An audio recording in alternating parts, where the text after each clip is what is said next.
This is the first meeting of the Bias and Hate Incident Reporting Working Group, also known as the Working Group, short. I'm Paul Bohm. We do not have a chair yet, like that's on our agenda. So if you don't mind, I'll kind of shepherd it to the point of get to that. Okay. Yeah. Great seeing you all for the first time. I think the first thing we'll call the roll, and then we'll go to introductions in that order. Going around the room. Sandeep. Present. Good. Deborah. Present. Deborah. Dan Hart. Present. Angus Lebago Calista here, and I'm Paul Bell. We are full, all five of us are here, so it's great. I'm really happy we finally get to this point. It's been months since we talked about this this effort and putting it together, and a lot of committees take time putting it together, so there's no particular bias against this committee. It's just getting the charge written, getting the select board on board, getting the nominations. And a select board nominates at one meeting, then 2 weeks later appoints. So I'm glad we're all here. I think the first thing, since the first time we're all together, is maybe just go around the room and introduce ourselves. Why you're here, what your interests are, what thoughts are, anything you want to say about yourself. I think because we're going to get to know each other the next 6 months. We might as well start tonight. Deborah, you want to start? Sure. Hi, everyone. I'm Deborah Dorfman, and I'm a disability justice attorney. I've been doing this work for about 30 years, and I am here for a number of reasons. For one, I am a person with lived experience of having to deal with anti-Semitism, both personally, but also my niece experienced some pretty significant anti-Semitic attacks when she was in school in California. And so, and I'm also just really concerned about the well-being of people generally, and want to make sure that everybody feels included in Concord and can, feel good about being here. So that's why I'm here. Great. Dan. Hi, everyone. I'm Dan Hart. I am a fundraiser at Harvard University. My family and I live in Concord. We've been here since 2018. So I don't know for newbies or not, relatively speaking, but we have 2 kids who, one of whom just graduated from Concord Public Schools last spring. He's in college now, and another who is in high school there as a freshman. So we're in it. I would say, to sort of echo, and I'm sorry to hear about your experiences, similarly come to this with, for a whole bunch of reasons that I guess I'm going to quote you if you don't mind. Lived experiences. Myself have been the victim, target of anti-Semitism several times throughout my life, not here, which is great, but certainly have experienced it, and used to work in the Anti-Defamation League, so also became, sort of much more aware of it. But I also want to just say that I know this is about hate and bias, and so we're talking about, unfortunately, so many different kinds of hate and bias, and I'm very committed to being here for all of it. I think this is one of the singular issues in our society, let alone in our town. So very personally motivated to come in and do whatever I can to help, and I'm glad to be here and to get to know all of you. So thank you. Agnes Vega Kalisa. I lived in Concord for about 15 years. This is our 15th year. As part of my work, I do investigations. I'm a senior investigator, and I just came from one that I'm trying to unwind from. I work for the Department of Public Health, doing investigations for programs and hospitals or detoxes and different programs that are licensed by the Department of Public Health. So part of our work is to do follow-up on incidents that are reported to us or any malpractices, and we delve into the investigation. But I'm also a member of the DEI Commission for Concord, and we're dealing with a lot of bias and hatred and how to address with incidents. As a resident, have encountered incidents of bias my children have in school. I won't get into it now, but yeah. Okay. I have 3 children, but all of them are in high school, at the Middlesex School. Okay. I won't get I'm into sure there'll be time to tell our stories. Yeah. Yeah, so I'm Paul Bohm. I'm a member of the select board. I've lived in Concord almost 50 years. I can say I have no particular expertise on this topic, although I have, deep interest, and the interest started in earnest when the schools ran into trouble. Although that trouble's been percolating for a while, but on June 30th is my first meeting. That's the day of the ADL complaint, and at that point, the select board had to figure out what is our role in town in this whole matter. And so it took us a few meetings in discussing it. One of the roles is to find out what the situation is in Concord. The schools are part of Concord, but the town of Concord has never had a system of reporting or gathering information. The DI Commission had developed part of a reporting system a few years ago, but it was never implemented. So I thought that it was very important to inform the community through data, just what was happening. How actually to do that is going to be our challenge. We'll go over the charge here. There are a lot of questions we need to discuss before we actually talk about a system, whatever that is. What's the purpose of a system? What's the reporting? What do we want to report? Who reports? How they report? I think it's all very important. We're not the first group that's tackled this. You go on the website, the universities and municipalities, and there's been systems out there. So I think we don't have to reinvent the wheel. And we have the DI Commission has done work on that. The district attorney has done work on that. Police department has done some work on that. So I think we have to gather a lot of information to kind of figure out what we're going to do. So that was the genesis of this topic from my personal point of view. So I have a lot of interest in seeing this to the point where we have a system that can inform the public. We're not going to solve all the problems here, but we're going to provide information that'll help inform and move along with solving the problems. So, Sandeep. All right, Sandeep Pishardi, I'm a representative of the school committee. The representative or appointed by the school committee to this, whatever. Been here in town about the same as you, moved here in 2018, live next door to you. I'm a scientist by trade. A lot of my work is looking at data, looking at systems, making sure we have systems that work. Like everyone around this table, right, have been victim of bias. Want to make sure that that is not the primary experience that people have. So whatever we can do to have a system that shows us who we really are is clearly this is not who we want to be, right? So I think a reporting system of this sort of helps hold a mirror to who we are as a community. And want to make sure that we're capturing the right things. We're not, we're encouraging people to report at the same time, reporting the right spirit and make sure that these are, incidents that we can take actions on and get better as a community. So, it's not a small charge. It's very challenging, but all to your point, this has been tried before. We have the opportunity to pick up what's worked and what's not. So still a difficult charge. And worthy of this group.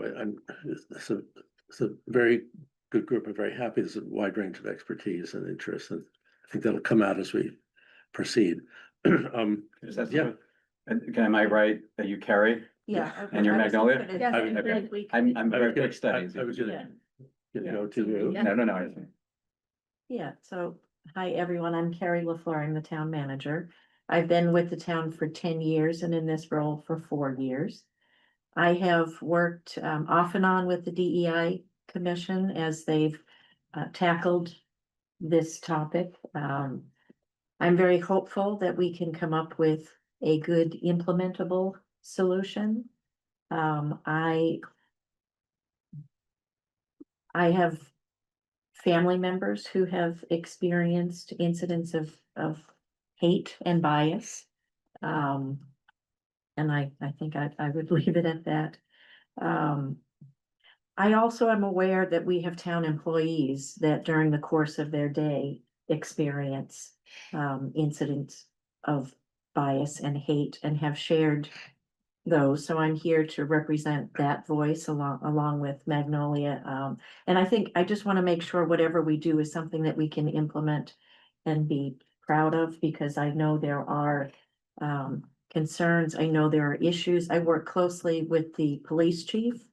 And a lot of, what we're doing right now is something a crime, or does it look like a crime? That's in a lot of ways easy because we have a process.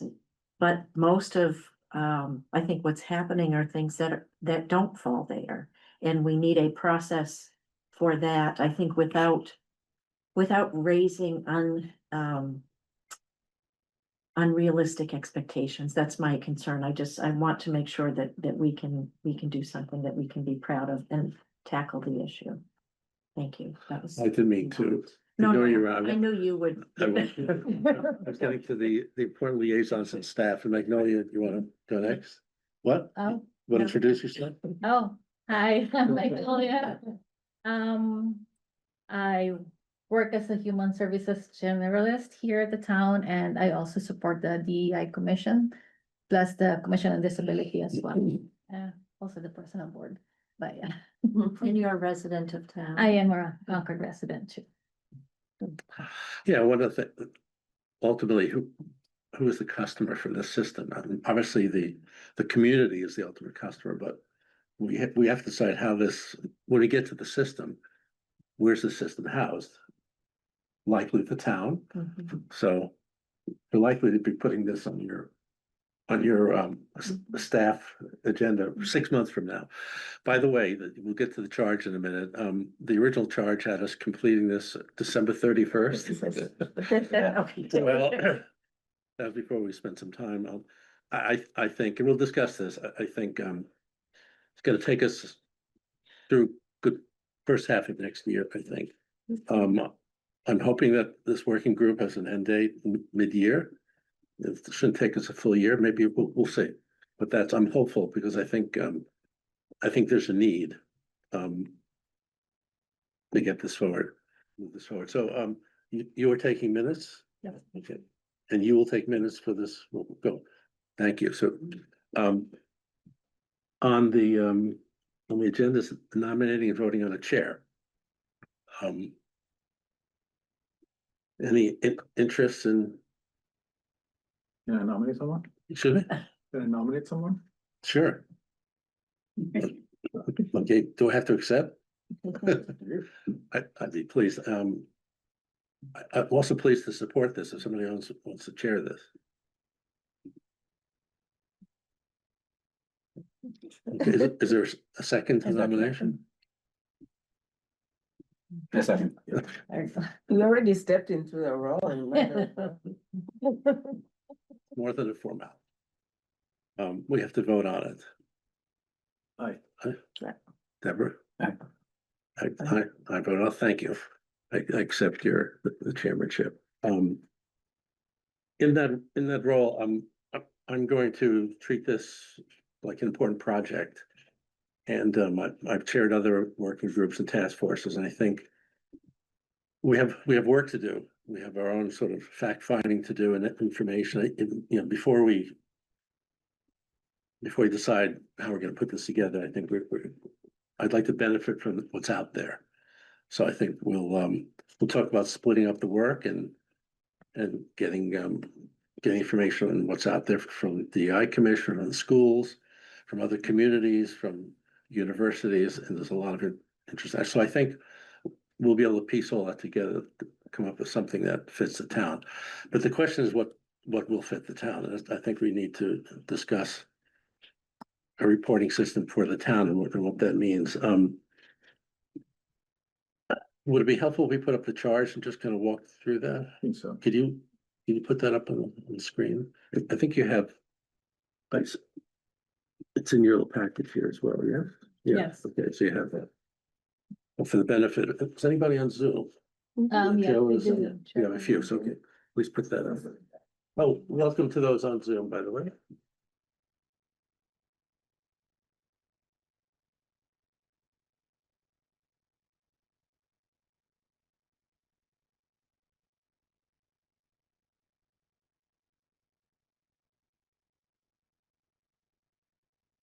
I don't want to read through this. I mean, just, we should discuss, I'd like to discuss the responsibilities of the working group.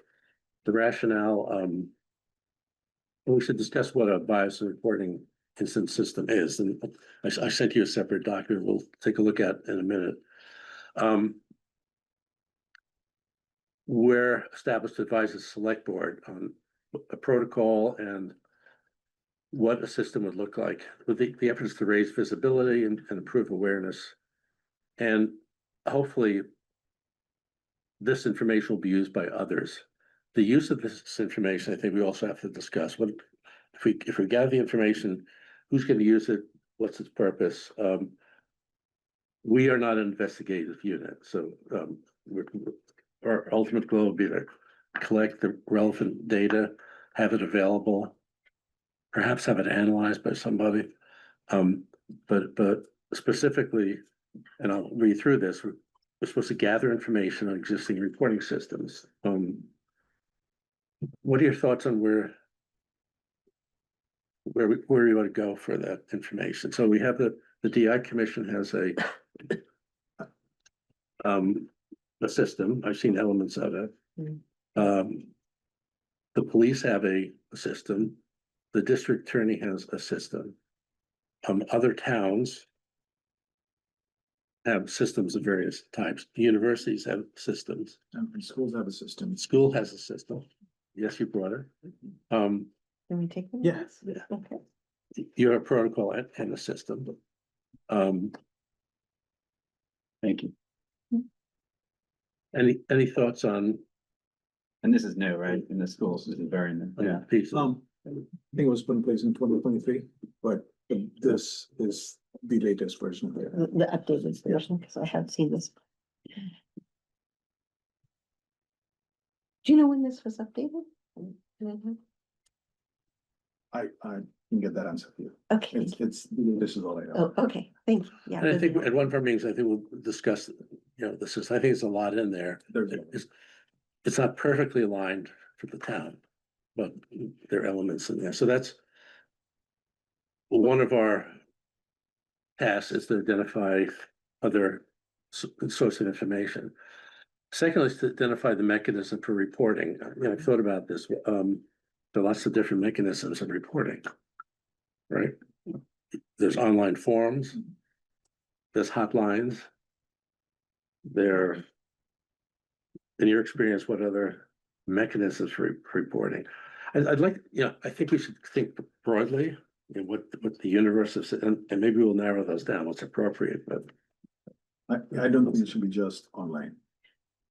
Yeah, I absolutely agree. We have a town who, of people who, there may be people who can't use, like, who have disabilities or older adults who are not able to use a computer to report something, or just don't have the means or the ability to do that. So I want to make sure that whatever system we have is available in multiple platforms or in multiple ways, so that it's fully accessible, and including considering disability issues around accessibility as well. The multi-channel, online, I think being an important part of it, but phone, probably in person, should be one, right? Yeah. There should be different channels, I Yeah, think. and providing assistance to people who may not be Yeah. able to fill out the forms, and also to make sure that we have language access for people for whom English is not their primary language. Thank you. Certainly That's important. good too. Yeah. Mhm. Yeah. I'll borrow from the term that Michael Williams always uses, a wide aperture for this reporting, right? Thank you for that. Yes, okay. I use that all too often. Patented. And I've patented it. You can. copyright is what it is. Number 3, that's good. We'll be talking more about that specificity. Identify barriers that discourage or prevent reporting, and recommend straightforward ways to report. Do you think reporting is safe? I don't know, I don't know how to phrase that. I mean, do people feel comfortable reporting?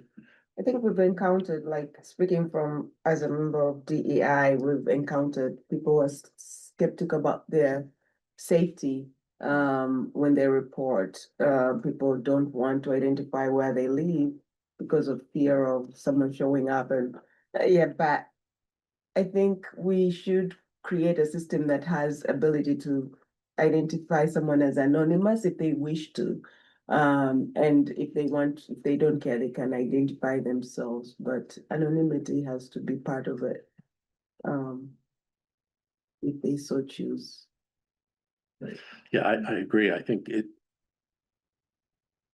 I don't think it's important to identify the individuals reporting. We'll have to verify a Yeah. report, and we may want to capture the information confidentially, but Yes, when we report it out, we're just interested in reporting out the type of incident. Maybe where in town it occurred, and we'll have to talk about that, but I think it's really important. Yeah, that anonymity be. yeah, there are, I think, I was looking, I know that the town of Somerville appears to have a reporting system, as does Lexington. And I think it's Lexington that may also offer a confidential process for that, but I need to look at, it just looked at it at a very high level, but we may want to look at that. And that- Sorry, go on. some people have even a hotline, a reporting hotline, the number you call and, say you want to identify, I've seen something like this at such and such a place, and you may choose to leave your phone number to divulge more information. Yeah. So the confidentiality and the privacy, those are easier when it's obviously online, right? If it's in person or some other way. We just need to think about, Yeah, how we can, and it may be possible, right? But it should be consideration for all of the different mechanisms that we put in place to report, whether we can offer the same kind of guarantees. well, I mean, there are two parts of that. There's safety is trusting the system. If you're requesting confidentiality, you want to make sure that it's not known, widely known, but it may be important to verify that the person identified themselves. So that's, we have to build up the trust within that reporting system. Somebody to do that.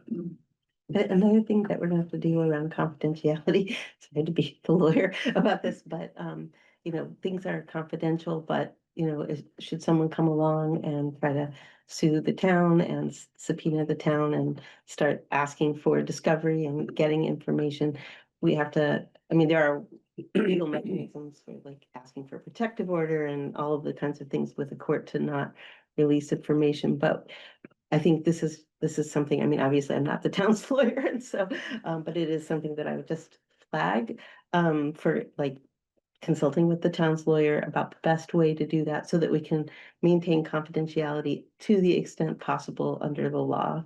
That's It's a very good point. the thing we have to remember. It's also just somebody making a public records request. It doesn't even have to be as part of, a legal proceeding. And we receive public records requests every day on everything under the sun. So this is definitely a big issue. So that's a potential barrier. Mm.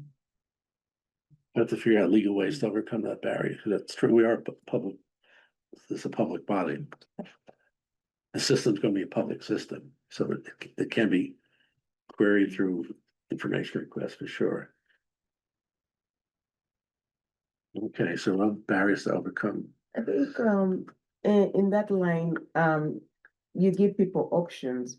Most people, if you explain why you're looking for the information and how you're going to use it, they'll give you the name and they'll say, but I want to be anonymous. Some people will say completely, they don't want to identify themselves. And most people will say, I'll give you my name, but I don't want it to be used in any case there is a Freedom of Information Act request.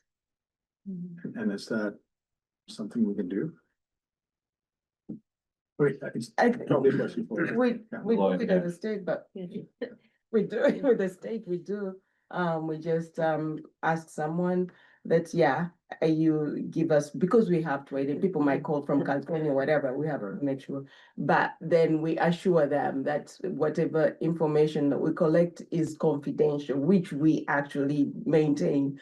But then we explain why we need that information, why we need your name. Just in case we need to follow up, but not really to use it to identify you. But with medical information, there's a whole set of other protections. With Yes, it. Right, Yes, yes. And there is under state law, under the Public Records Act, you know, like under the different, there's a couple of different statutes, but under the statutes, certain categories of information are not disclosable, like just as, you know, other categories, there's like a balancing test to decide whether or not they should be disclosed. But, you know, it's kind of complicated and so I think we should, I think this is an issue both for public records requests and just for confidentiality. Should somebody sue the town and, or, you know, not even sue the town, but there's some other lawsuit going on, let's say a perpetrator of hate or alleged perpetrator of hate and is, you know, in litigation with somebody who has alleged that, or there's a criminal matter or something, and a subpoena comes along, and then, you know, you could be subpoenaed, even if you're not the party, a third part, you know, you're basically, it's a third party subpoena. And so, you know, there's just all these things. It's not that, you know, you can't manage them, but absolutes are always hard in my experience. So we just have to, to your point, be careful, create a mechanism to hold things confidential to, you know, the extent that the law will allow us, and to allow people to make informed choices about what they want to do, so they are aware. As we go through these, it just clicks in my mind, we're gonna have to do research, deep research on certain topics, and maybe devote entire sessions.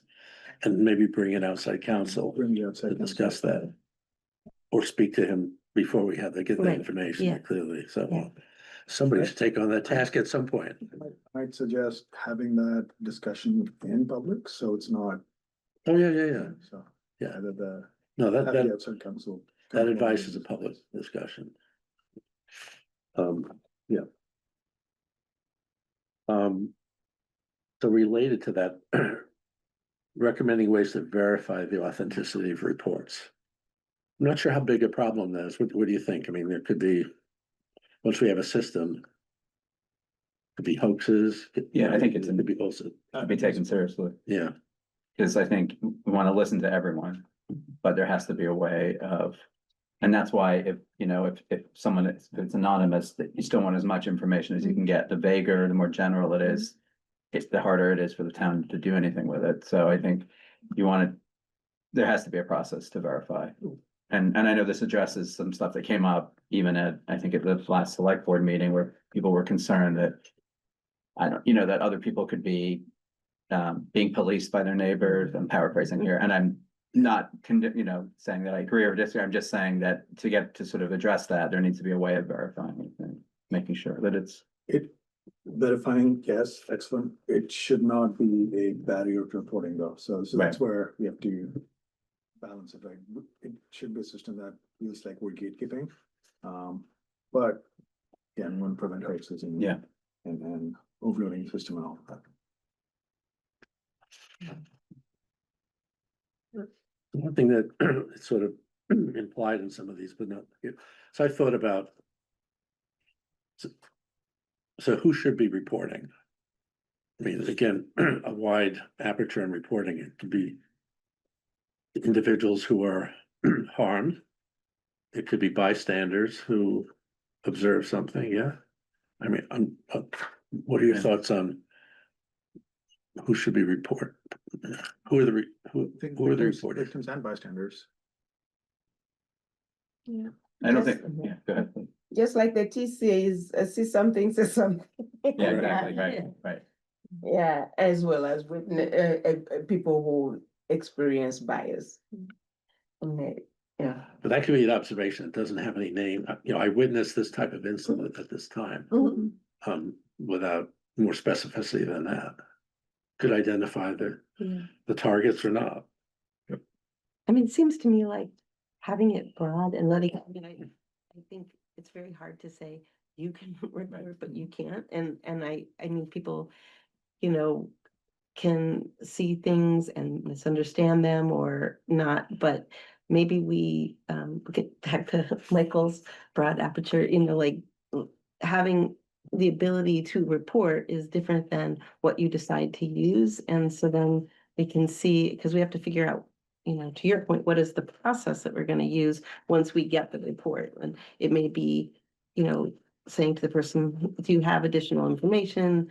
It's really, you know, with this information, we really can't substantiate anything, or we're not even investigating, you know, but and that's, I guess that's part of figuring this out, is like, we're not an investigative body, I think, like you were saying. So how do we verify if we're not investigating? And so we need to figure that piece out too. But back to the initial question, personally, I would like to open it up broadly, because there might be somebody who like goes home and a child tells their parents, or somebody, you know, tells another family member, but they are afraid to come forward, or for some reason unable to, or don't, you know, they want somebody to support them to do it. So anyways, sorry to talk so much, but I think that would be nice if we could have it broad, but then figure out the verification, and that's another matter. I'm not sure. I think you're absolutely right. The more number of reports that, more number of people that are able to report, I think the better the system will be.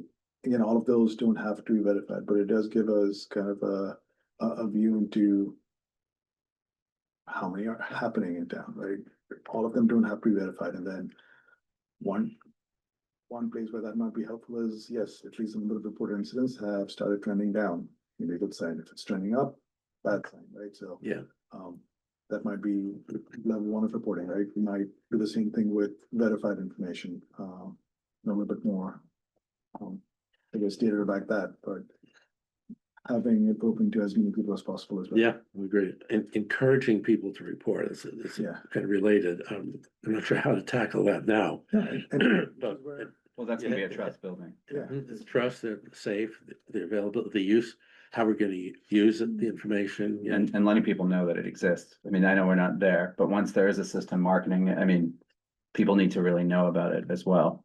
You know, before you get to the trust issue, people need to know that it exists and that it's acted on. So I think there's like almost a PR down the road, not now, because I know we're not doing that, but like a component of selling it, for lack of a better word, to the public. actually, I know that point. Do we need a PR now? In the sense that gathering input from people on what they think? I think that's a great idea. In terms of, what do you mean?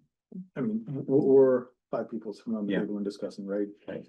Should we gather more input from the community and what they think should be part of this? Not necessarily saying we need to take all of it, but Just recommendations, your advice. Yeah, I think that's a great idea, because we want to make sure that we're as fully inclusive as possible to cover, you know, that there's, you know, there's a limited number of us here, but there's people from, you know, from the community with all different types of experience, the LGBTQ plus experience, the, you know, African-American experience, the Latino experience. We just want to make sure that we could get input from everybody who would want to give input. And I know there's public comment available, but I mean, should we be doing like focus groups or surveys, or, you know, I don't know, but just, yeah. I think we should, public forums, you know, if they're advertised, if they seem of value to people show up at those. If they have something to say. Surveys are another way of doing it. Surveys they're expensive. And the return on surveys, I don't know, we have data on that, I don't know, 10%. they're useful, 10%. Well, I think the DEI Very committee low. did one a couple of years ago. My understanding is they did one and had a fairly for, you know, a relatively small town, and a fairly, you know, significant response. It wasn't, you know, thousands of people or anything, but, you know, I think my understanding is that, I don't know if you're aware of the survey, but I've heard that there was a survey that addressed, I questions just of wanted hate to, and bias. I'm not aware of a survey. I know, it depends on how much of a timeline we have. And if we want as much input, then we're more likely going to lengthen the process given the holiday seasons coming up. So and to be caution. We caution ourselves, Yeah, I mean, we don't have any hard deadline. fast date, Okay. you know, we want. The quality is more important than timing on this. So the first step in this, right, gathering information about what other town is doing. Maybe in parallel, we can gather input from, you know, Yeah, all this, you know, one of the topics here is turning this into a work plan. Yeah. And we're kind of nibbling around elements of a Yeah. work plan, Yeah. but I like the idea of maximizing public input. How to do that exactly? Public forum, I mean. Several months ago, there's a lot of energy around this topic Mhm. and people showed up. I'm not sure the level of energy, you know, if you had a forum, whether it be 5 people showing up or 100, I'm not sure. But I think that would be a public forum and just listening to people is the best way of getting information. But, you know, do we have a mailing address, email address? As a group? I think we do. Sorry. Nope, you're fine. We do, the town does mailings Yes. for Everybody public paying forums. We did that. Maybe, you know, put something in the bridge with that, Yeah. you know, send us a call. Put it in the bridge, put out postcard mailings. Yeah. Natural resources, other committees have done that. We can ask IT to set up an email where they can send it into if you want. Would you want to have a public forum sooner than later? I mean, it is holiday time. This is, so, Yeah, like while we're starting out, seems like we would want to get information. I mean, we can do assignments and research and things simultaneous, but I think with getting input, but I think getting input would be really helpful. yeah, And also would do another thing, which is, I think you were raising the issue around buy-in, and like from the start, because people will maybe better understand the charge and you know, and not wonder about it, and it will be, you know, I think, just, yeah, like, just make it clear to people what we're doing and why. yeah. I mean, I call it socialization of, you know, as well, you know, and making people aware of that. I think we probably have to do that early next year. I think, you know, between now and the end of the year, maybe we can do some of this research and Yeah. get better grounded in some of this.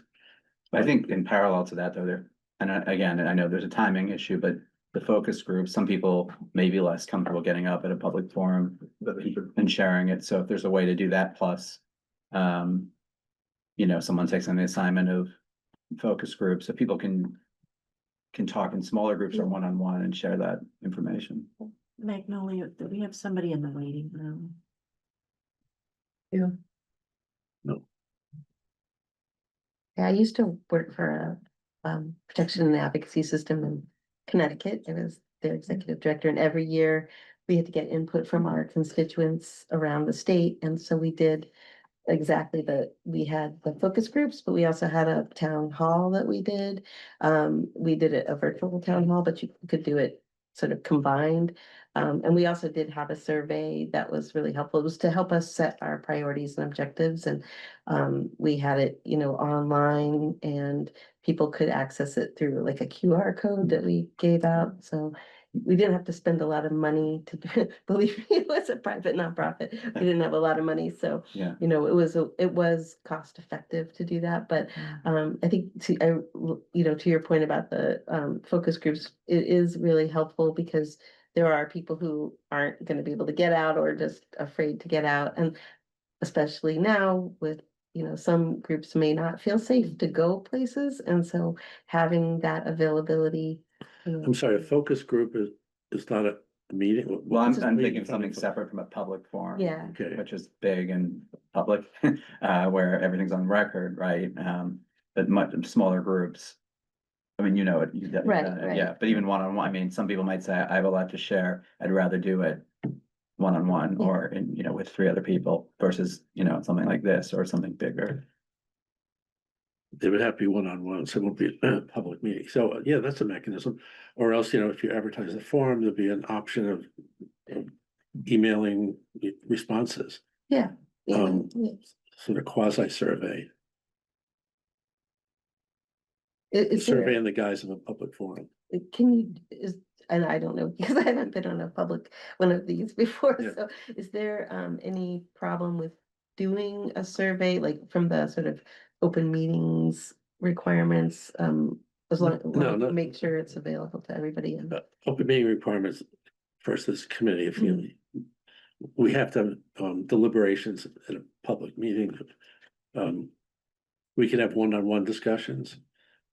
But if I talk to Sandeep about something, he can't turn around and talk to Dan about what Paul said, this is called serial conversations and, so if three of us got together, 3 out of 5, it would have to be a public I see. meeting, so If, it's tricky, and we can have conversations offline, but. I see. it's- If we were to, like, let's say we wanted to do a focus group at like, I don't know, like maybe one of the Housing program. yeah, like a housing authority, just for example, here in town.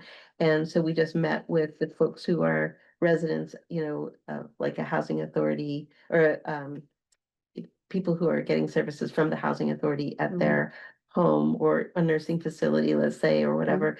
Can we do that and be following the open meetings law? Yeah, I believe any two of us could do that, because it's not a subcommittee, it's a meeting, so I think, having a forum at various locations, we could do that. Yeah, just, Whether it's one of us or two of us, yeah, but not 3 of us. right, okay, I see. So we could do that in a smaller group, so that could be like a focus group. Yeah, and And what, then what you're doing, you're bigger. gathering information, we're not deliberating, we're Right, not just discussing, taking we're it just in, yeah. intake, so I think Yeah. it's part of research. I will just note, and I see Andrea popped on and she probably would have some comments on this as well. The DEI Commission did a survey a few years ago. That we had a public records request for that. We actually had town council spend a lot of time going through and redacting the survey. Maybe a year or so before that, we did an internal town staff survey, kind of to gather the sense of what it was like to be an employee here. We had a public records request for that. We spent more time with town council going through and redacting. We certainly can do that, but I like the idea of the focus group where you can gather the same type of data and not have to go through the pain of the public records requests. And So you're again. saying it's painful and Mhm. expensive. Well, yeah, and then people who participate in the survey, I know internally when we did our survey, people just assumed that their survey would be confidential.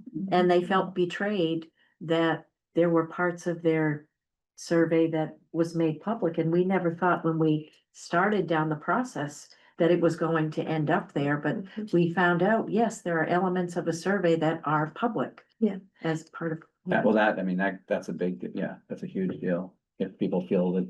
Yeah, so Yeah. the safe way and the easier way of going about it is have a public forum. And we supplement that with these little focus groups, targeted focus groups with this housing authority, and we have to think about what those groups are. So, sorry, the Council on Sorry. Aging, survey that just got pulled up. No, is there any way you can put that in the SharePoint so we can look at it later? That's for them. Yeah, I think that must be the survey to which I was referring earlier, I think, but I'd like to see it, because I'm not entirely sure. Yeah, how to see it. Yeah, I don't think Yeah. we're gonna do that right now, but it's, it'd be a good document to you. Yeah, And this is found on the webpage of the DEI Commission, Perfect, thank you. okay. but I can, I'll put Yeah, it. there's put that in our SharePoint. Yep. Whatever this is. Yeah, we'll get to that. I think Andrea has something Yeah, to she say. has, Hi. Hi, I remember, so there has to be on the survey, there has to be a couple of disclosures to let, respondents know what the data treatment is going to be. I remember we learned that, Carrie. And yes, there was a big amount of redaction on confidential information, and for that we needed very clear definitions of that. But respondents did feel they just responded, like they gave us so much data, like so much information that I don't think they realized like it was very private information about everything they had lived in different places, some incidents, experiences, medical conditions. There was a lot of confidential information out there, and I think the specific problem about it was just the users who also gave their address for some reason. We didn't ask for their address, but the address, medical conditions, and then names. So mostly the work we had to do was to see if there was a link between the data they were providing that would make them identifiable. But it can also be aggregated to present analysis. So it's the public record request, I guess. That's one thing. And then the second thing is, what do you actually do with the results, and how you aggregate them so that you are not violating any. Okay, Yeah. let's revisit the whole survey idea separately, and let them. Thank you for the comments, Andrea, but I want to hold public comments so at the end of this meeting, and but that's fine. Dan, did you have? I just have maybe again, similarly, haven't been on one of these before, so it's a very basic, very fundamental question. But when you talk about even surveys being, subject to a public records request, when we talk about this entire system, which is people coming forward to report a bias or a hate incident, and we're saying it can be confidential, let's say if it's online or it's by phone, is that actually 100% true? Well, I don't know. We have to get that's- legal. That's okay. Yeah, that's the issue I That's was raising. okay, yeah. I guess that's. Our wish list could be anything here, but we have to be grounded on. So it does, to your earlier points, then make sense. I agree to have the council here just before we get too far ahead. Yeah, we're gonna eventually come up with all the elements we want in it and then figure out what the Okay. roadblocks are to doing it. One thing that isn't here explicitly, but it's been on my mind for a while is sort of, what is an incident? Defining an incident, and in my simple mind way of thinking about it, severity of incidents, range from 1 to 10, right? 10 is criminal, it goes to the police department, it's a hate crime, right? I'm not sure what a 1 is and what's everything in between, but I would like to collect a wide range of information, because I think that sort of defines the atmospherics around bias and hate. It could be minor incidents, could be major incidents. What are your thoughts on the types and ranges of incidents? Well, I'm pretty sure that under state law, there's already definitions of incidents and different kinds of things. So we should probably look at those definitions. I know, like at least in the school context, like when they're around reporting and what's an incident that has to be reported Okay. and that kind of thing. So that could help us. And I think, I'm sorry, just not remembering the details, but my recollection is I think Governor Healy had something that she put out about a year ago. It had to do with anti-Semitism, but it's, not just tied to that. It's about incident reporting and bias and hate in the school context, but it may be helpful to look at just as a starting point. Yeah, no, I agree. Another piece of research. Yeah.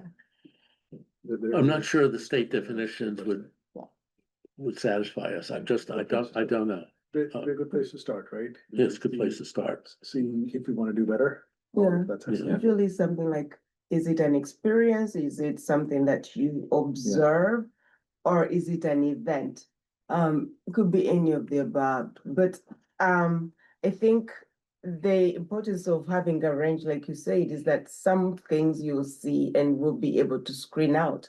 You're like, okay, that's not really something, but it's okay to collect it and report it, but it's Absolutely. really, That's what I mean. We Yes. want, we want to collect the Yes. information, and we'll figure out whether it's yes. reportable. And other things, you're Yeah. like, oh my goodness, I have to call 911 on this one, and as well as report it. So yeah, to have a flexible mechanism that can collect all the above from less critical to emergent. And also probably some education on the difference between a hate crime and a hate incident, which I think is important. District attorney will tell you it's a hate crime. A hate incident is a hate crime. I mean, I remember, I forgot the public meeting, somebody took a hate incident, and said, no, it's a hate crime. But there are definitely differences. Yeah, the state describes it differently. Yeah, Yeah, I mean, all hate not all incidents are hate crimes, Mhm. but all hate crimes, I guess you could say, and you know what I'm saying? There are plenty of incidents. that well, you know, we call it bias and hate, and is there a difference? You know, that's, I think we have to kind of define what we're talking about here. But I want people to feel comfortable about reporting a wide range, and then you're right, we'll screen it out, figure out if it goes in our database, if it's useful information. You know, if you, I did this once during the, when we started tackling, when select board started tackling the anti-Semitism, I went on ChatGPT and just said, give me examples of anti-Semitism. Yeah, I mean, I'm Jewish, and I thought I knew what it was. Hopefully you didn't do And one. there was a wide range of anti-Semitism. I mean, the classification, there's so many different. I don't think Jews have get an award for kind of the maximum number of types of things. I mean, there's a wide range of racial incidents, but it's a wide range of incidents, and how we classify those and what the granularity of classifying those we're going to have to really talk about. Yeah, I'll use myself as an experience. I mean, as an example, I was born in Uganda. My children were born here. So some things are like, can you imagine? Are you going to get away with that? There's some things that are nuances to me. You say something and I have no experience. I can't, well, but for them, they were born here. They've breathed the air since they were born. And so some of their experiences are different from mine. And many times I don't understand them, but they do. So that's where the wide array is important. I think there's notoriously underreporting. I Mm. mean, there's one reporting, you know, I think when we started this out, I asked Carrie, I said, what do we know about the report? We don't know a lot. There's not a lot of reporting. Why not? I don't know. People feel uncomfortable. They don't feel it's worthy of it, or they just kind of take it and walk on.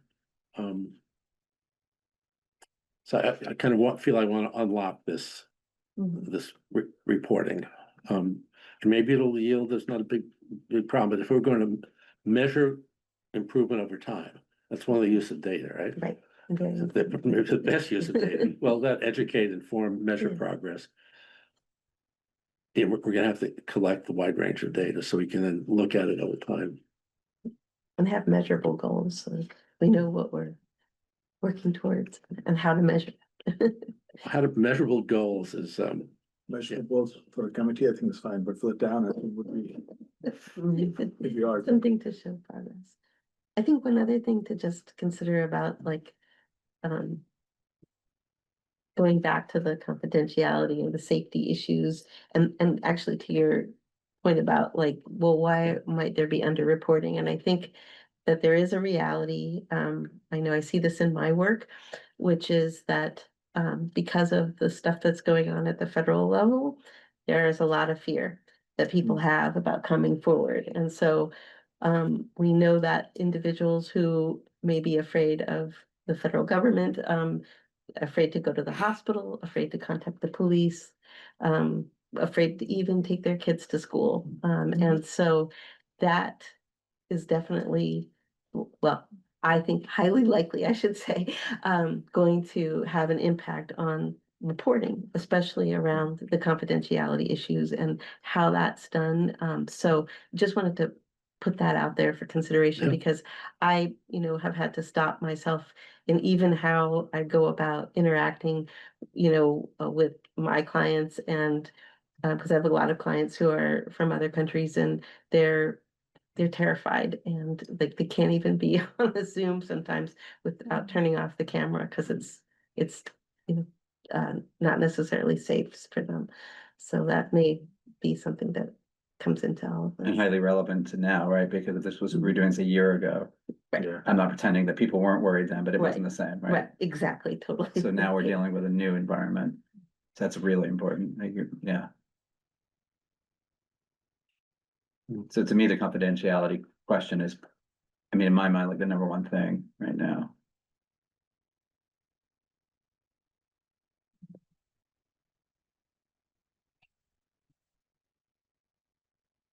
What's your sense of the use of this, of the system, the data? How do we, Is your question, the uses of it? what we can do with it? Yeah. Well, So I mean, it's a basic question. Why are we doing this and what are we getting? I'm gonna go idealistic, right? If I love it, ideal. Yes, so let's say we've started seeing trend of increase in anti-Semitism, right? This is maybe something we need education on. Maybe it's something we need a form on. Maybe it's something we need to watch out to make sure it's not spreading further into a community, right? So just to understand how things are trending in our community, be great. This is, like we said, one of the uses of data. We don't have to look at it every single incident, but we can aggregate it and see where the trends are. Yes, I agree. Is to collect and understand what the trends are, and is it true of your town? You might think that your town, everyone feels like they belong, but when you see the data, you're like, what?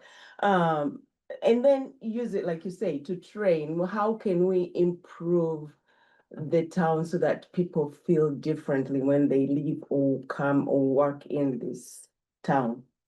And then it won't be tolerated either.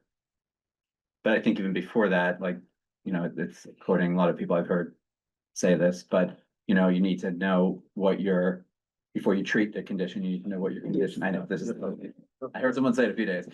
I can't pretend, but I love it anyway. But yeah, I mean, you need to know the illness, so to speak, the condition before you can figure out how to treat it. And I think that from a baseline point of view, we need to know exactly, more than anecdotes, we need to know exactly what's going on.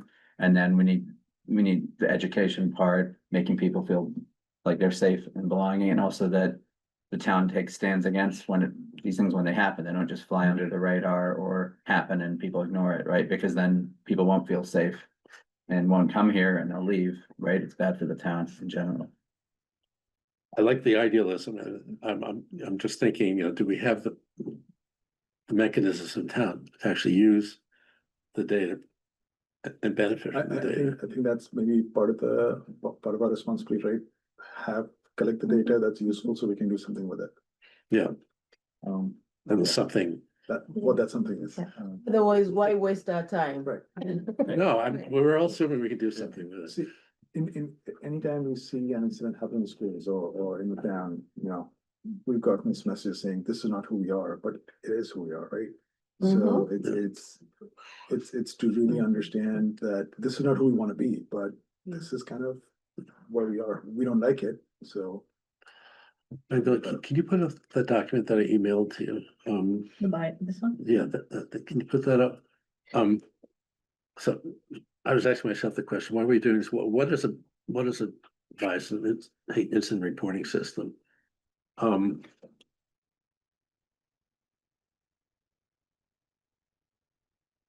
I don't know if these are useful or not. I'm going to read this out. Bias and hate reporting systems are mechanisms for individuals to report incidents of bias or hate to an organization to receive support, initiate investigations, and track trends.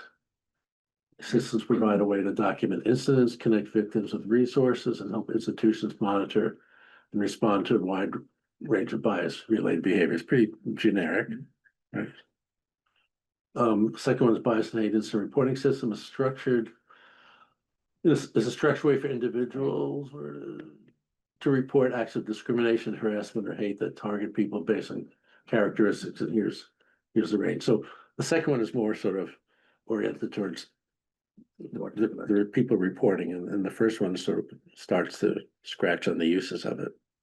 But I think we understand this pretty well, but I think at the end of this, we're gonna have to look at Concord and say how, not generically, but how we're Concord, given the systems that we have, given the committees that we have, given the forums that we have, given the community discussions we have, or, how can these best be used? I think we have to take a Concord look at this.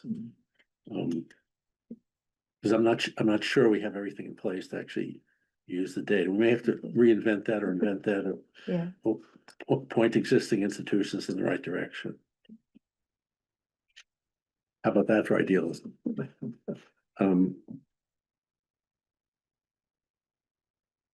Yeah, so reading the rest of this, considering data from other systems, we talked about that. Recommend the structure, management, and ultimately number So seven is just really. a point on that number 6. Go ahead. And for something about the schools in there, that it's rather complicated, right? Because the information that schools collect have additional responsibility because they're minors, they're minors. Town doesn't have that restriction, hopefully. Maybe kids are also part of the town, right? So, Yeah. but the information flow between the two is, I think, more challenging than we think. I mean, just today. But I'm gonna be idealistic as well. But then we're done. I'm gonna stretch here. Without breaching confidentiality, which I think is the main issue in the schools. I think the types of incidents and type of data, if collected by the schools, probably can be extracted ultimately and inserted into this system, Because we're really after the types of incidents, the frequency of incidents, it's not, we're not, Those will give you Right. information about trends. it's gonna take some time later on with the school committee, school administration to convince them of that there's benefit to the community in integrating that.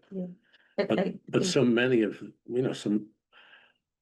you really can't talk about the community without pulling the school information into it. Yeah. It's only partially, so Yeah. I think I'd like our system to pull that information into it without jeopardizing the confidentiality. You know what I mean? Like we should have a magnetic pull on the information. Yeah, and I strongly agree. I think that the two can work together, and I know what you're talking, I mean, there's FERPA It's not gonna requirements be- and the bi-directional flow will be more in one direction. well, I think that, I mean, one thing, I mean, I know what you're talking about, FERPA, which is the federal law, and then there's state confidentiality laws around kids and, what information, but the schools do report to the Department to DESI, data every year, and then also to the federal government. I don't know if the federal government cares anymore, but anyways, but they do send it.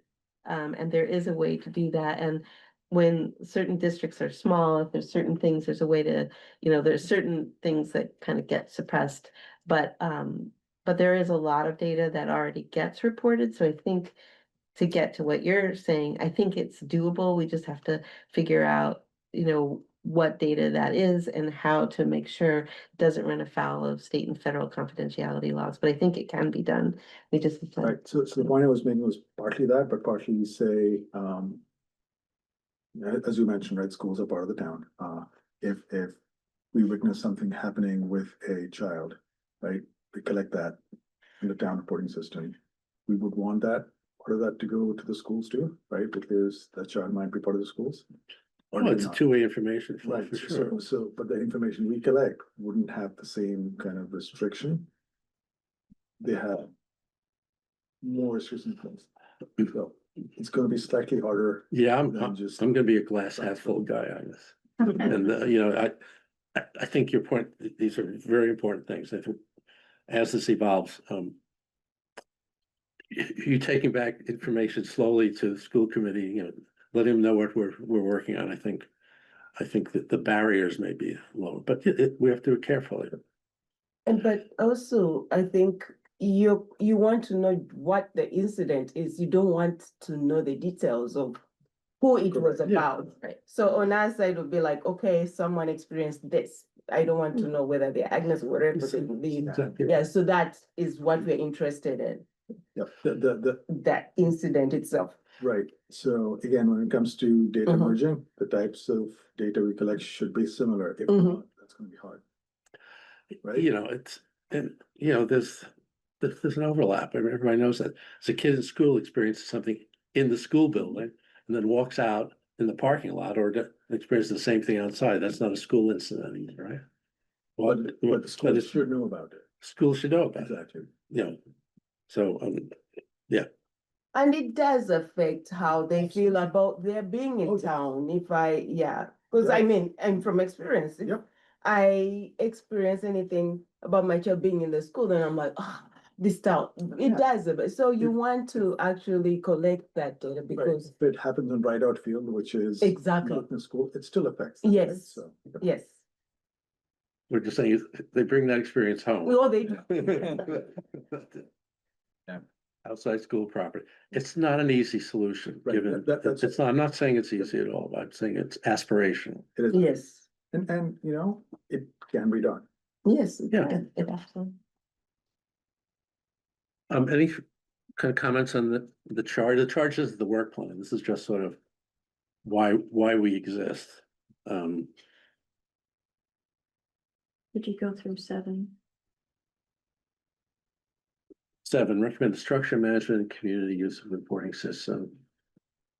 What is simple, safe, and confidential? We kind of touched on some of that, but, But especially that last word. and the community uses, there's a lot to unpack in number 7, definitely. But that's kind of the bottom line, is ultimately where we tackle everything above. We're gonna recommend that system and recommend what the system is, and I guess have to get the IT people involved at some point, you know, it's gonna be a reporting system within the town. Yeah. So, So- My interest here is understanding the appropriate response. I think in the last several weeks or so, I have been asked to issue statements on certain events and been asked by people other than the victim. And you know, in one recent incident, in talking to the victim, they didn't necessarily feel the same way as the person asking me to do something, and they were, I don't want to get into the specifics so much, but I think just understanding like what is the appropriate thing to do and making sure that we have a standard, but that we're also being respectful of the people that are harmed or the person that is harmed and you know, not setting that aside. I guess. And how many Yeah. times do you know, with these statements, how many times do you issue the statements? I issued 2 statements in 1 week, you know, and how do you do that? At some point, you're bringing, you're giving a certain level of notoriety to something. It's just, it's difficult to Yeah. balance. People will tune it out, right? On the other hand, if you don't do something, Right, there's real damage there too. yeah. But I hear what you're saying. There's, Yeah. what is the balance, right? Like. These are important things. well, and you know, the overlap is obviously, these are incidents in town that affect the schools directly, right? Yes. So, They affect the community, as you said, and as The others have community said in the and- statement, the victims and the communities. right, So it's, So Carrie and Agnes, maybe these are questions for you. In the deliverables, it says use of existing reporting entities. On the second paragraph note, it says using more of the DA commission, the town manager's office. What kind of mechanism is in place now? Or, you're talking about the interim use right now. Yeah. For the DEI commission, we're just developing something actually, and it's in the process we just reviewed. And Do you remember? So and we're It's- using, It's that flash page. yes, and Yeah, it's I think you really, got copies of Brian Yeah. Farber's Yes. idea, yeah. yeah, but, and it's not not live even yet, is it? it's not finalized Okay. yet, so So- that, It may be, yeah. maybe we should update that it's not in existence right now. Yeah, we just using it, created it for the interim while this group figures it out. If they say that we want to adapt that, then it's fine. Then our job's done. Yeah. The purpose of that note there was to say, you know, that there are ways of reporting right now. There are ways of gathering some information right now. It's not a system of the pieces of it. Right, We but shouldn't ignore that, and eventually we may want. I'm actually ignorant on what those are right now. Hmm? I'm ignorant on what those ways are to report right now. Yeah. Other than going to the police, I don't know what I would do. You call the town manager's office, Yeah, and you can, well, Is there a defined number to call, or you just call? I don't think, we don't have, it probably is not particularly clear it isn't right now. clear. We certainly don't have a button on the webpage or something you can scan, and that's something that perhaps we should be doing in the interim. Yeah, and if there's a general number, maybe for this, press one, for this, to report a bit, but. Well, I press don't, two. I don't want, it's something to think about, and, Yeah. it's in here because we just want to say there are ways of reporting. The DEI commission reporting is evolving. It is It's, evolving. it's interim, there's some discussion, you know, how to implement that. So, good question. It's not fully defined yet. Clearly, the police, anybody can call up the police. and Yeah, report the something. police, I think most people don't know. But, Carrie, you're saying if somebody does call the town manager's office and wants to report something, there'll be somebody who will listen to it and take it down. Yeah, I mean, I have been taking those calls, and I can tell you, in almost all occasions, there's some element of what somebody is saying Yeah. that I refer it to the police department. We're not hearing from people that are experiencing things that are not, that there's not some cause for concern for the police department. And that's really the process that we're using right now. And they have, I mean, this is not my area of training. So the police department, they have more training. And the town currently doesn't investigate incidents, right, there's not a investigative body within the town separate from the police that would investigate, or is it? For internal to the organization, yes, but external to the Yeah, that's what I mean, community, external, it would be through the police Yeah. department. And the police department often use resources from the DA's office. When you say internal, you mean within if someone. The staff- The staff. employee. Like an Staff, employee yeah. HR. Okay, yeah. Does the police give you data or cases that they've investigated and how they've resolved them? I do have some data, Okay. but it's really recent. It's Mm-hmm. Mhm. historical, but it's recent in the context of the conversation the community is having. It's not something that, every month for the last 10 years, they've been making that reporting, but they do track the data. Yeah, I remember turning to you at one select board meeting and asking if you had any data. And I think you called the police department, it came up with Yeah, number 11. Yeah, And they 11 have, right, And there's, 11 is, I don't know, over what period, not sure. I was going to ask. Yeah, you about I think, what I think it was a 5-year period. I mean, Was- there's not a lot of reporting that Right, is, yeah. that is going on. Right. I think most people really just brush off incidents and. Yeah, not exactly. report it. Yeah. So that's part of what we're trying to address. right? Yeah, and we may want to invite somebody from the police department here, and some of them, Maybe we should. well, we got represented the school committee here, so, but. Yeah, you know, we should. have other discussions here, so, And if, this may be too much, but we have private schools also in town. yeah, probably should hear about how, or if they have mechanisms in place. But also don't want this to be a forever They do, improvement. yeah, they do, and they have the resources that they can share. And Middlesex. We're Middlesex, Nashoba, at Concord Academy and wherever, yeah, Penn, they all have resources that we can.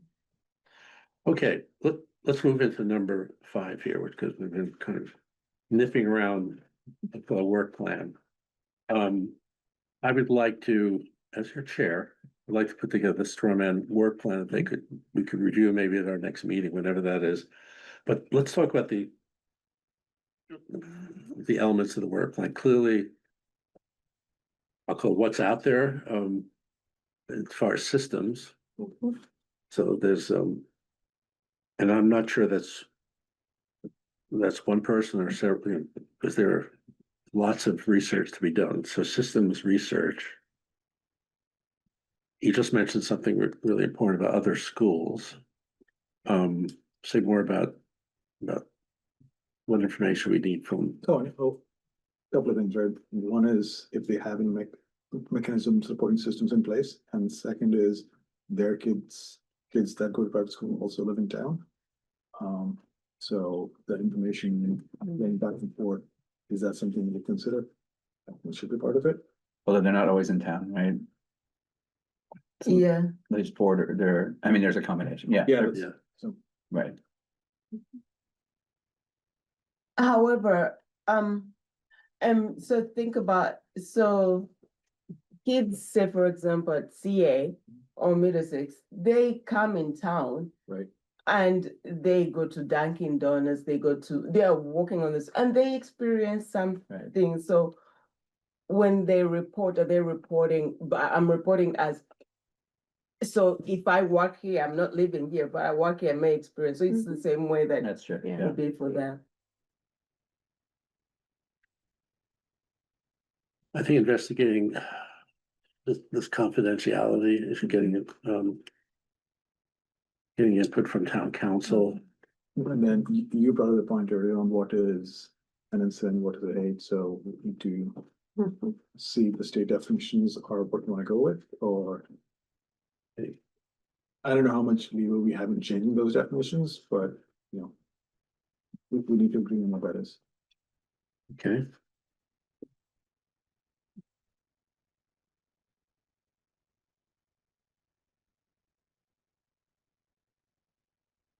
Recommending ways to verify. Recommending ways to verify the reports. Yeah, I'm thinking if we look at what others, the towns are doing, I think some of those will come out. So I don't mind sort of a cross-cutting thing. Yeah, that's something we need, mechanism of verification. We're looking at other towns, right? Yeah. I think we need to identify like groups of folks that we would wanna have, like do community engagement outreach with, whether it's gonna be a focus group or a bigger forum. Can we make a list? Those.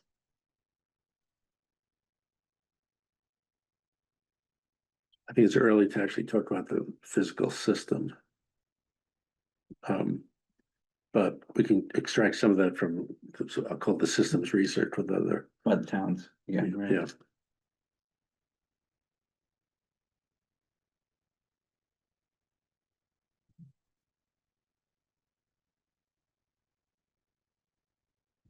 What else in the work plan? Well, you mentioned other universities. I know we could keep doing this for another year, but there's schools and then, these are issues that are being dealt with by many places right now, so. Well, I think we need to, I'm not saying I think we're gonna need to split up this, the systems research Yeah. into pieces, but Right. but for me, that would be a fairly high priority to get going Do we, soon. at what point do we consider, say, cost/resources? Or is that part of our charter? The cost of, Cost of setting the system, cost of manning it, cost of people to verify, all of it. Yeah, we're gonna have part of the work plan, that's sort of, the timeline's a little bit different, but yeah, the systems itself, system, cost, structure. Yep. was thinking more of the upfront pieces, but you're right.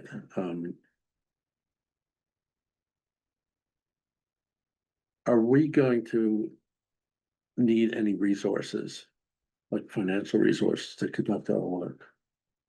I'm just gonna open that up without staring at Carrie.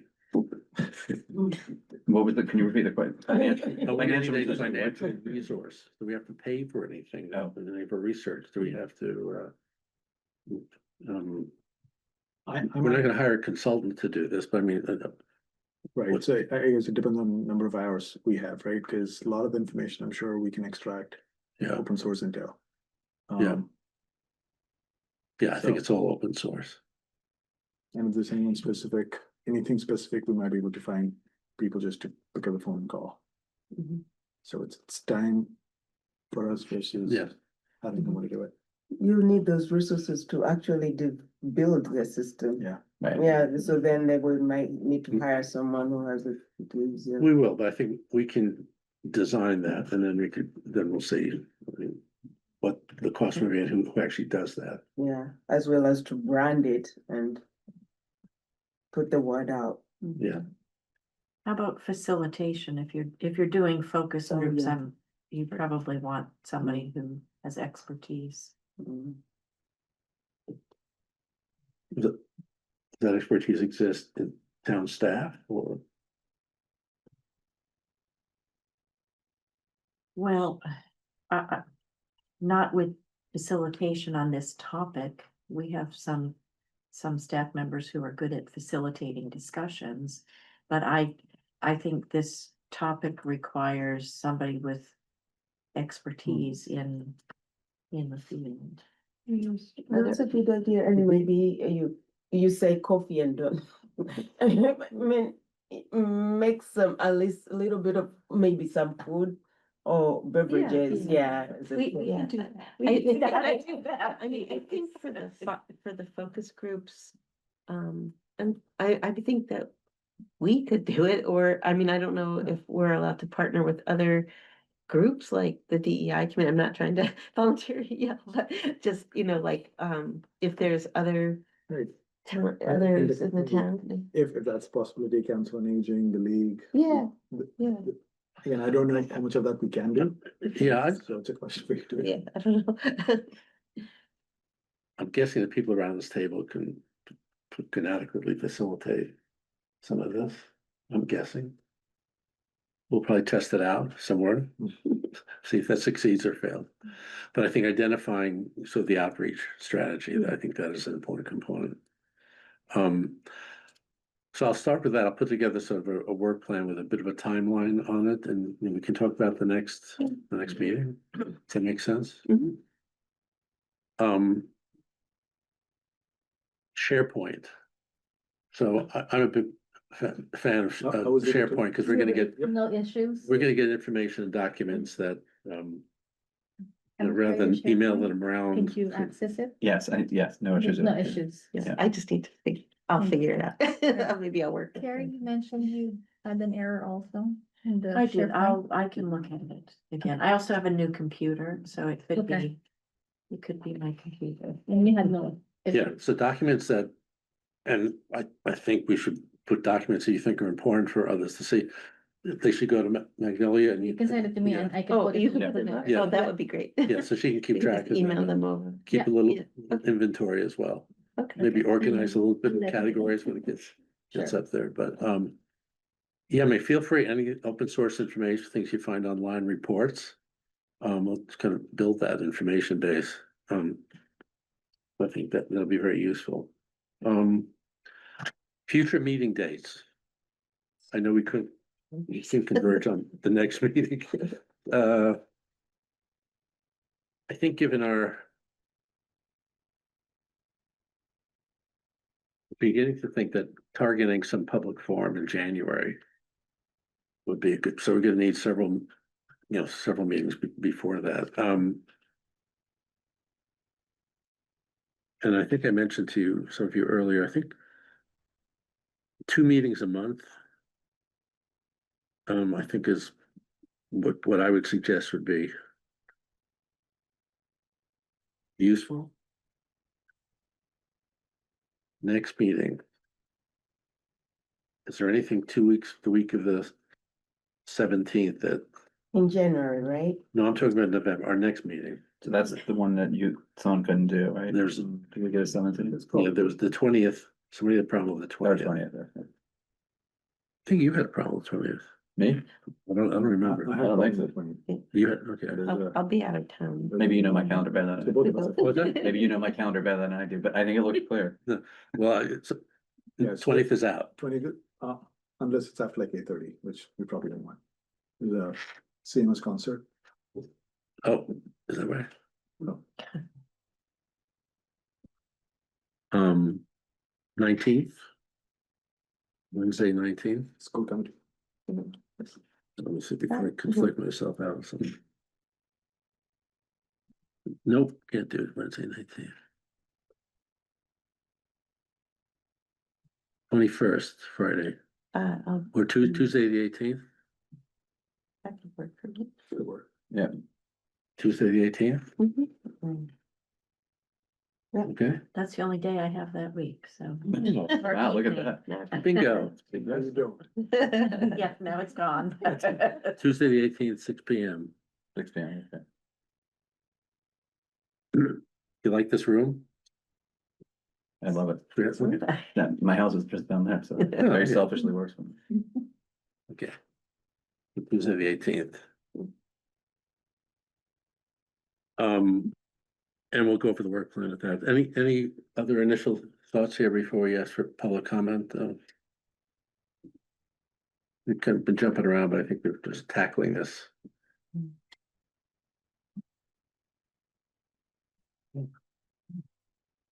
Okay, open up for any public comments? Online, Naomi? First of all, I want to thank you all for offering your time and your thoughtful knowledge and experience for all of us, so thank you. And I just want to build on what Dan was saying about needing to build trust in whatever system. Because I think if people are going to report, they're going to do it because they feel safer. That doing it will actually make them feel safer. And if I personally think if we just have if we think about this as all we have to do is come up with a system, it's gonna lose the process of people feeling safer by participating in the system to begin with. And I'm not sure I agree with your saying you have to know the problem before you solve it.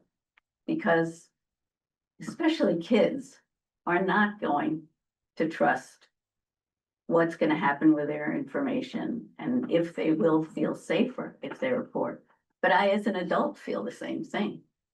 So at some level, I think we have to grapple with what Carrie was saying about what are we going to do with this information? Because otherwise it will be invalid. No matter how good your statistics are, you won't have people participating. So we have to define that early. And we have to articulate the uses early. I think you're right.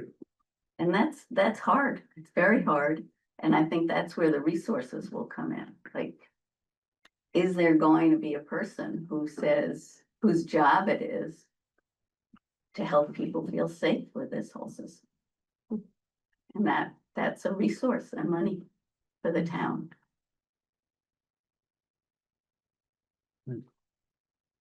Thank you. Yeah.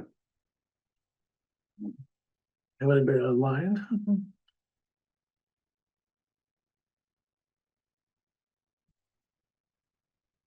Okay. Good first meeting. It's gonna be interesting and challenging, and I appreciate you all working on this together.